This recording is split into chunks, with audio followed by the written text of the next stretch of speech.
আজকে আমি তোমাদের সাথে পটলের দোরমা রেসিপি শেয়ার করব। দেখো, প্রথমে পটলগুলোকে চেঁচে নিয়ে ওর মুখ থেকে বীজগুলোকে বার করে নিয়েছি। এবারে একটা মিক্সিং জারে পটলের বীজগুলোকে নিয়ে একটু পেঁয়াজ, কয়েক কোয়া রসুন আর একটু আদা আর কাঁচা লঙ্কা দিয়ে ভালো করে আমি পেস্ট করে নেব। তেলের মধ্যে নুন আর হলুদ একটু দিয়ে নিয়েছি। এবারে আমি এর মধ্যে পটলগুলোকে হালকা করে ভেজে তুলে নেব। পটলগুলো আমার ভাজা হয়ে গেছে, এবারে আমি তুলে নেব। ওই তেলেই আমি কিছুটা চিংড়ি মাছ ভেজে তুলে রাখবো। এরপর আমি এই বাটা মিশ্রণটা এই চিংড়ি মাছ ভাজার তেলেই দিয়ে দেবো। দিয়ে একে একে নুন, হলুদ, জিরে গুঁড়ো দিয়ে ভালো করে নেড়ে নেব। আমি গ্রেভির জন্য আরেকটা বাটা মশলা বানিয়ে নিচ্ছি। দেখো, টমেটো কুচি, আদা কুচি,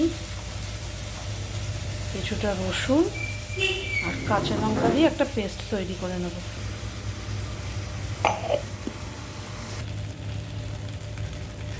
নুন,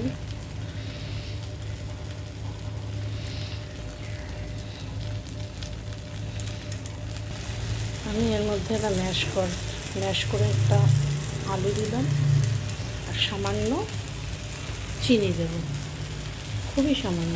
ব্যাস, দেখো পুর আমার রেডি। এবারে আমি এই পটলগুলোর মধ্যে ভরে নেব। দেখো, আমার পটলে পুর ভরা কমপ্লিট।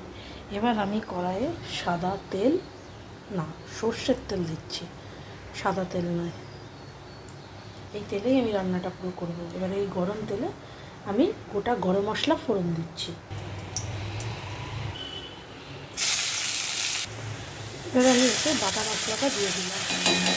ভালো করে কষিয়ে নিয়ে এর মধ্যে একে একে নুন, হলুদ, জিরে গুঁড়ো, ধনে গুঁড়ো, কাশ্মীরি লঙ্কার গুঁড়ো দিয়ে ভালো করে কষিয়ে নেব। দেখো, আমার মশলাটা প্রায় কষানো হয়ে গেছে। এবারে আমি একটু জল দিয়ে ফুটিয়ে তারপরে পটলগুলো ছেড়ে দেবো। তোমরা কিন্তু এখন একটু দইও দিতে পারো। আমার কাছে এই মুহূর্তে দইটা নেই, তার জন্য আমি 3টে টমেটো দিয়েছি এতে। দেখো, আমার পটলের দোরমার ফাইনাল লুক। আমি নামানোর আগে কিন্তু একটু ঘি আর গরম মশলা দিয়েছি। কেমন দেখতে হয়েছে অবশ্যই জানিও কিন্তু তোমরা। খেতে তো দারুণ হয়েছে।